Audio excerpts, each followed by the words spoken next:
So you've got the Herald Sun online. So we had the Herald Sun and then online, what happened? and It then went crazy. went into print on the Tuesday. So Tuesday morning at 5 to 6, I got a text message on my phone, and I'd normally get up at 6, so I was sort of almost in that partly awake mode when I heard the little ping, and it was a text from a number I didn't recognise, saying that it was the station manager at 3AW wanting to interview me on their breakfast show, and I thought it was a wind up from a mate, just having a dig. But so I called the number, and of course it was 3AW, and they interviewed me at about 10 to 8 when I would normally be in transit on the way to work, so I had to reschedule my morning, and that was really good. So that again, was just over the phone. You didn't have. It to was do just that over the phone. It was really easy. Again, they were just more curious as to what the technique was about, and who Dean Watson was. Exactly. So it was really easy stuff for me to talk to,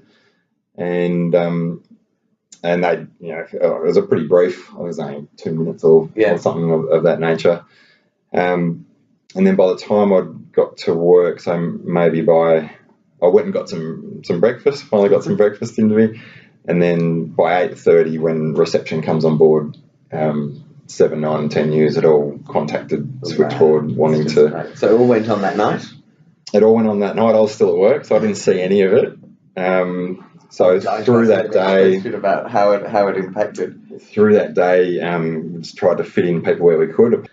But yeah, it all went. And so we'd already had a bit of a bump through the day in terms of inquiries off the radio and from the newsprint, but obviously the big impact was going to be the nightly news. So what was the impact? What actually happened so by the end of that once you'd had that full day, I guess, of media exposure, what happened? Yeah, we'd had by the end of that first day, we'd had 2 months worth of inquiries. Yeah.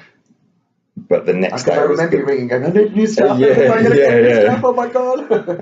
And particularly from the end of the news, through the website, we're getting inquiries every minute, pretty much for a couple of hours.